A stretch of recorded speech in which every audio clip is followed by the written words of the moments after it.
Yo, what's up guys? I hope you are fine. অনেকদিন পর আমি ভিডিও বানাচ্ছি, তার কারণ হচ্ছে আমার ডেঙ্গু হয়েছিল আর আমি রিকভার হতে হতে আবার আমার পরীক্ষা শুরু হয়ে যায়। তো যার কারণে আমি পরাপর এই দুইটা জিনিস নিয়ে আমি আর তোমাদের ভিডিওটা বানাতে পারিনি। তো আজ থেকে আমরা শুরু করছি নিউ মাঙ্গা। এটাকে মাঙ্গা বলে না, যেহেতু আমরা এটা সাউথ কোরিয়ান মাঙ্গা এক্সপ্লেন করছি, তাই এটাকে ম্যানহুয়া বলে। সো আমরা যে নিউ ম্যানহুয়াটা এক্সপ্লেন করতে চলেছি তার নাম my evil husband obsessed with a wrong person. একটু শুনতে কেমন কেমন লাগে, তাও এটা আশা করা যাচ্ছে ভালো একটা ম্যানহুয়া।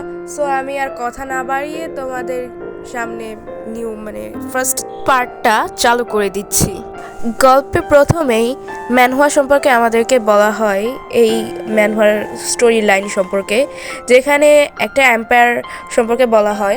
ওই এম্পায়ারের একটা রাজা ছিল। সে রাজা বলে তার বাচ্চাদের মধ্যে যে বেশি শক্তিশালী সে এই এম্পায়ারের রাজা হবে।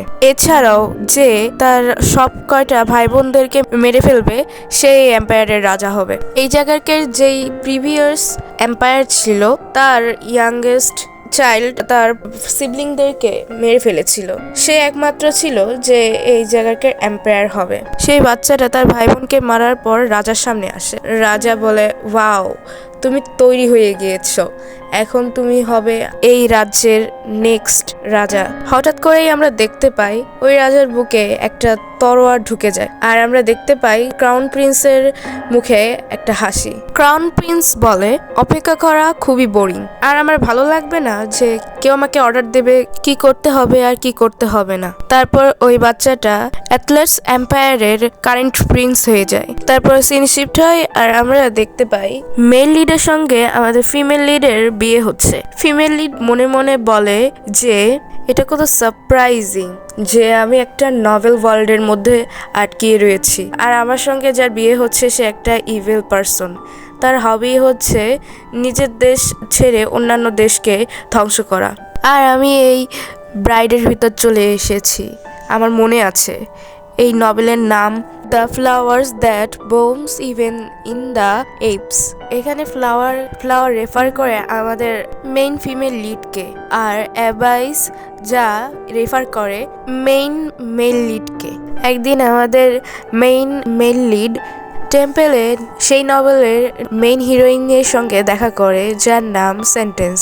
আর মেইন মেল লিড সেন্টেন্সকে দেখে মুগ্ধ হয়ে যায় এবং বলে যে সেন্টেন্স কতটা বিউটিফুল, কতটা পিওর। তারপরই মেইন মেল লিড ফিল করে তার প্রতি ভালোবাসাকে। সে মনে মনে বলে যে এই সেন্টেন্সকে তো তার হওয়া উচিত, কিন্তু এম্পায়ার চাইতো যে সে সেন্টেন্সকে হাসিল করবে তার পাওয়ার দ্বারা। সেন্টেন্সের ফার্স্ট লাভকে মেরে ফেলে। সেন্টেন্স কখনো ভাবতেও পারেনি যে তার ফার্স্ট লাভ এভাবে মারা যাবে, আর তারপরেই ওই এম্পায়ার ধ্বংস হয়ে যায়। আর এটাই ছিল এই নোভেলের ছোট একটা গল্প। এই নোভেলের ভিতর অনেকগুলো ক্যারেক্টার আছে, তবে আমাদের মেইন ফিমেল লিড যে ব্রাইড তার তেমন একটা কাজ বা গুরুত্ব নাই। আর এই কারণে আমাদের মেইন ফিমেল লিড বলে, এই পুরো নভেলের ভিতর তো আমার কোনো কাজ নেই, এই নভেলের ভিতর তো আমার কথা উল্লেখও নাই। আর এখানে মেইন ফিমেল লিড আর মেইন মেল লিড এর সঙ্গে ডিভোর্সও হয় না। আর যদি এম্পায়ারকে সেন্টেন্সকে আনতে হয় তাহলে এখানে কারোর মৃত্যু ঘটবে, তার মানে এখানে আমার মৃত্যু ঘটতে পারে। এম্পায়ারের প্রথম কাজ হবে আমাকে খুন করা। আর এই নভেলের ভেতর এম্পায়ারের ওয়াইফের বিষয়ে কোনো কথাই ছিল না, কোনো স্টোরি ছিল না, কারণ তার ওয়াইফ এই স্টোরির প্রথমেই মারা গিয়েছিল। তার মানে এখন আমি তার জায়গায় রয়েছি আর আমি মারা যেতে পারি।